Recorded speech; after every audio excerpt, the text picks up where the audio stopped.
بلکہ فرمایا کہ مومن کے پاؤں میں کانٹا بھی چبھتا ہے تو اس کا بھی اس کو اجر دیا جاتا ہے، اس کے درجے بلند ہوتے ہیں، اس کے گناہ معاف کر دیے جاتے ہیں، اس کی خطاؤں سے درگزر کر لیا جاتا ہے. لیکن یہ مشروط ہے اس تکلیف کو صبر کے ساتھ برداشت کرنے سے. اگر وہ واویلا کرتا ہے، ناشکری کے کلمات کہتا ہے، تو تکلیف تو ختم نہیں ہوتی لیکن اجر زائل کر دیا جاتا ہے.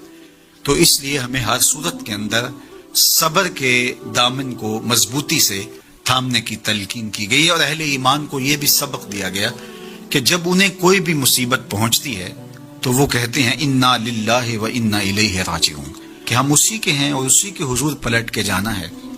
تو یہ وہ امر ہے کہ جو ان کی طبیعت کے اندر ٹھہراؤ پیدا کرتا ہے اور ان کی زندگیوں کے اندر اللہ تعالیٰ جل شانہ پر جو یقین ہے اس کا پتہ دیتا ہے. اگر مصیبت کو اللہ کی طرف سے سمجھ کے مان کے صبر کیا جائے، اس کو مقدور سمجھا جائے، اس پر واویلا نہ کیا جائے، اللہ کی نافرمانی کا کوئی کلمہ نہ بولا جائے، اپنے عقیدے میں تزلزل نہ آنے دیا جائے، اپنے رویوں کی خوبصورتی کو زائل نہ ہونے دیا جائے، تو اس کا مطلب ہے کہ وہ شخص مومن ہے، اس کا یقین ہے کہ یہ اللہ کی طرف سے ہے. تو پھر اس کے یقین کے صلے کے اندر اللہ اس کو پھر ہدایت قلب کا چراغاں نصیب کرتا ہے. اور فرمایا واللہ بکل شیء علیم، اور اللہ ہر شے کو جاننے والا ہے. اسے پتہ ہے کہ کسی پر مصیبت نازل کیوں کرنی ہے، اور اس مصیبت سے اس کا امتحان لینا مقصود ہے، اس کے درجوں کو بلند کرنا مقصود ہے، اس کے گناہوں کو معاف کرنا مقصود ہے، اس کو کسی آزمائش میں ڈال کر کے اس کو مزید کندن بنانا مقصود ہے، یا اس کا کیا مقصود ہے، اس کو سزا دینا مقصود ہے. یہ اسے پتہ ہے. تمہارا رب تمہاری طرف آنے والی جو تکلیفیں ہیں ان کے اندر ہزارہا پنہا حکمتوں سے واقف ہے. یہاں یہ بات بھی سمجھنے کے قابل ہے کہ جو شخص مصیبت کے آنے پر صبر اور استقامت کے ساتھ اس سے نپٹتا ہے اور اللہ پر جو اس کا یقین ہے اس میں تزلزل پیدا نہیں ہونے دیتا. کل من عند اللہ، اے محبوب فرما دیجئے جو کچھ ہے وہ تمہارے رب کی طرف سے. یہ اس کا خیال اور فکر ہے کہ یہ میرے اللہ کی طرف سے، تو پھر اس مصیبت کو ٹالنے والا بھی وہی ہے. تو اگر یہ اس کا عقیدہ پختہ تھا تو پھر وہ مالک کی دہلیز چھوڑ کے، مالک کی چوکھٹ چھوڑ کے کسی اور دہلیز پہ نہیں جائے گا، کسی اور چوکھٹ پہ نہیں جائے گا.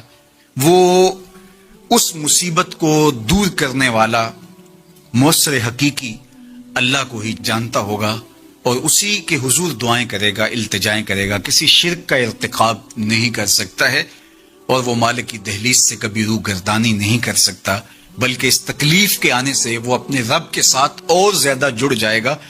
اور اگر وہ صبر کرے تو یہ اس کا ایک مرتبہ ہے کہ وہ حوصلے کے ساتھ اس تکلیف کو برداشت کرے. اور دوسرا مرتبہ جو اس سے بڑھ کر ہے کہ اس پہ اللہ کی رضا کے سانچے میں اپنے آپ کو ڈھال لے کہ جے سونا میرے دکھ وچ راضی، میں سکھ نو چلے ڈاواں.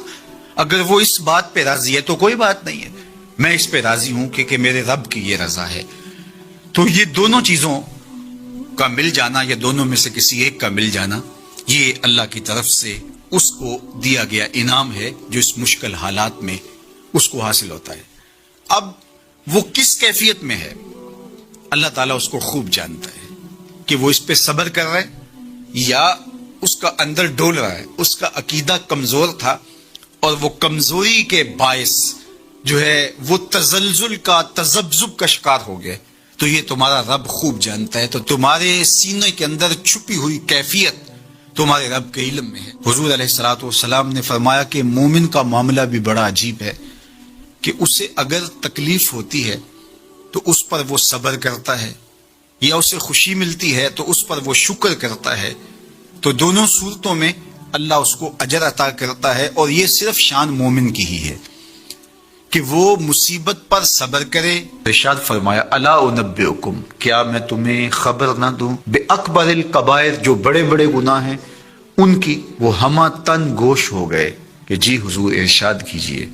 تو آقا کریم نے جو پہلی بات ارشاد فرمائی الاشراک باللہ، اللہ کے ساتھ